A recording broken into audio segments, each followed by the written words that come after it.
In 1991, a woman by the name of Angela Hammond went missing, sending shockwaves through the tight-knit community of Clinton, Missouri. Angela, a recent graduate of Montrose High School, was a beloved figure in the town, known for her popularity and outgoing personality. Engaged and 4 months pregnant, she was on the cusp of embarking on a new chapter in her life. The night of April 4, 1991, marked the last time Angela was seen in Clinton. At 11:45 p.m., she was engaged in a phone conversation with her fiancé, Rob Shafer, at a telephone booth in the heart of town. Little did anyone know that this seemingly ordinary moment would be the beginning of a mystery that would endure for decades. Welcome back to Fireside Unsolved, Episode 75, The Unsolved Disappearance of Angela Hammond.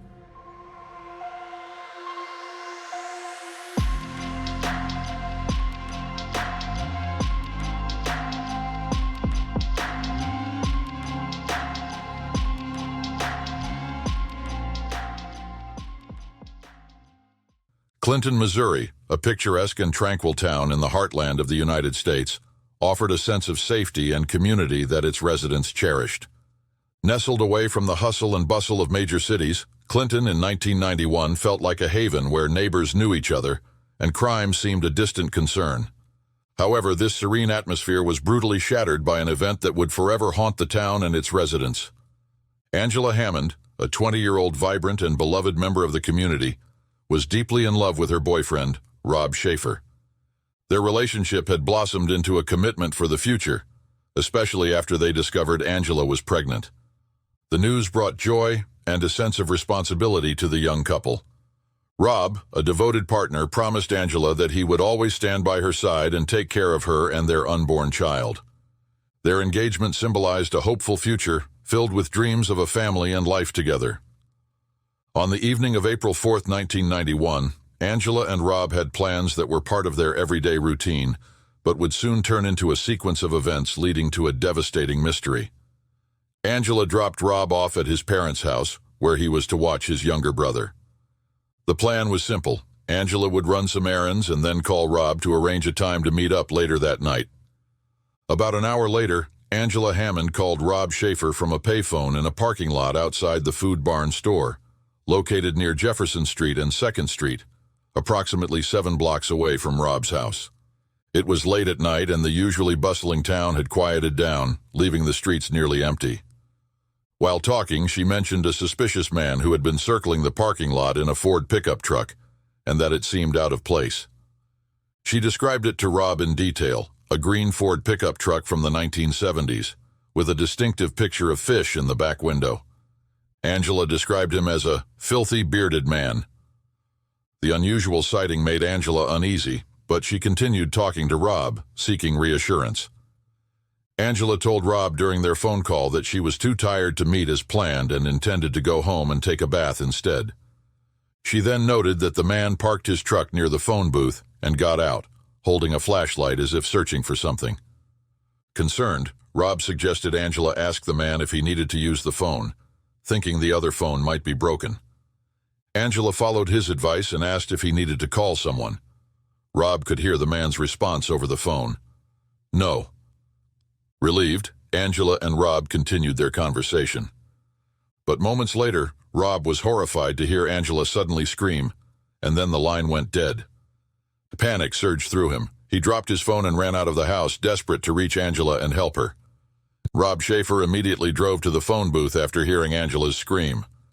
As he sped through the streets, he passed a late 1960s or early 1970s green Ford F-150 pickup truck. To his horror, he heard Angela scream his name from the truck. Determined to rescue her, Shafer pursued the vehicle for about a mile or so on 2nd Street and Culvert Drive. Unfortunately, his own car's transmission failed, forcing him to stop and watch helplessly as the truck disappeared into the distance. Rob provided a detailed description of the truck to the authorities. He noted that it had a decal of water or an outdoor scene completely covering the rear window, possibly a white top, and potential damage to its left front fender. Witnesses corroborated Shafer's account, reporting that they had seen a Caucasian male driving a similar truck near the phone booth around the time Angela disappeared. The man who abducted Angela Hammond has never been identified. Witnesses described him as wearing coveralls and a dark-colored baseball cap. He had eyeglasses, a beard, and a mustache. A composite sketch of the suspect, created based on witness descriptions, was issued to the public, but there was still no luck in identifying the man. Rob Shafer, Angela's fiancé, was initially considered a suspect in her abduction. He underwent a polygraph test as part of the investigation, and he was eventually cleared of any involvement in Angela's disappearance, with authorities confirming that he had no part in the unsolved crime. Authorities believe that Angela Hammond's case may be linked to the disappearances of two other women in Missouri. Trudy Darby, a convenience store worker in Max Creek, Missouri, was abducted from her workplace on January 19, 1991. Then approximately 5 weeks later, another kidnapping.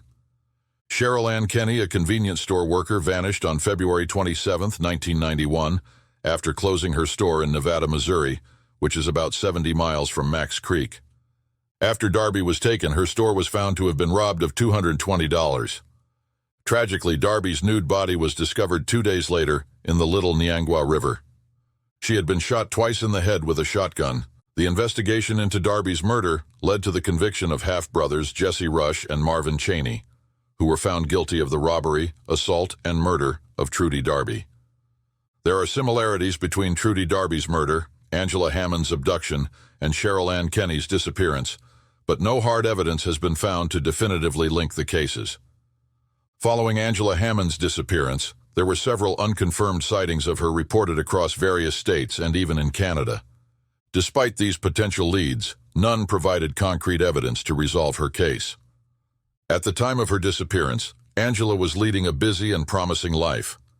She worked at a bank and was also attending classes at Central Missouri State University in Warrensburg, Missouri.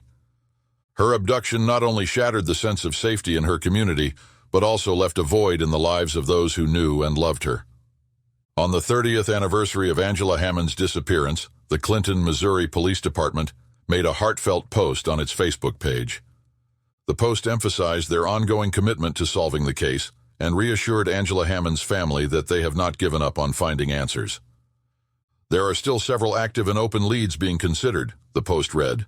This message renewed hope for the family and community, underscoring that despite the passage of time, the quest for justice and closure for Angela Hammond remains a priority for law enforcement. One of those leads that the Facebook post alluded to led to a terrifying possibility, linking Angela to a confidential informant's testimony, which played a crucial role in dismantling a major illegal drug operation in the area. When the informant's identity was revealed during the case, he received a chilling letter composed of cut-and-paste characters, reminiscent of a ransom note from a Hollywood kidnapping movie. The Clinton Police Department shared a copy of this peculiar letter on their Facebook post, with the informant's number and his wife's name redacted for privacy. The letter addressed the informant by the confidential number assigned to him to protect his identity before the court case. It also mentioned his estranged wife by her first name. Significantly, the letter was sent on April 4, 1991, the same night Angela Hammond was abducted. At the time, the informant's wife and his daughter, also named Angela, were living in Clinton, Missouri. This eerie coincidence has led to speculation about potential connections between the informant's court case and Angela Hammond's disappearance. Investigators suspect that members of a criminal organization may have taken the informant's daughter as retaliation for his testimony. This theory suggests that there was a case of mistaken identity, as the targeted individual, referred to as Angie, bore a physical resemblance to Angela Hammond, and this led to Angela's abduction. In a significant development, an anonymous individual reached out to the police and left a message regarding the Angela Hammond case. The Clinton, Missouri Police Department concluded their Facebook post with a plea directed towards this anonymous informant.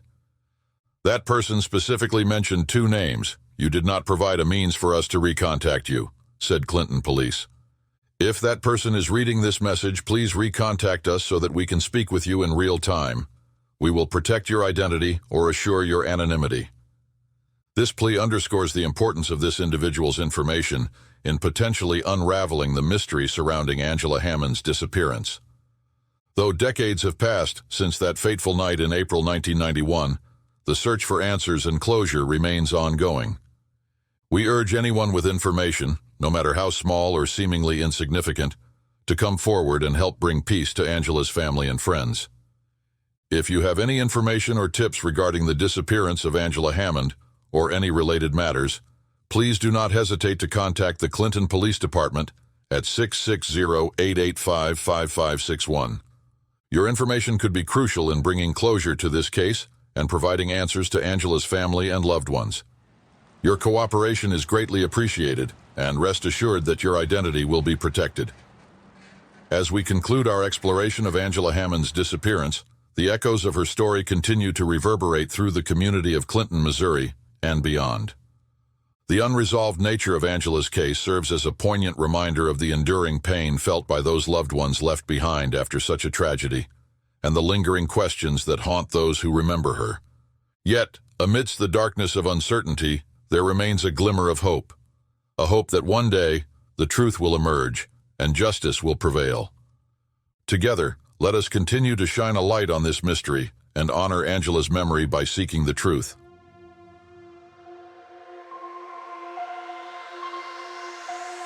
Thank you for joining us for another episode of Fireside Unsolved. If you haven't already, please like and subscribe to help the channel grow. Until next time, take it easy and be easy, you filthy bastards.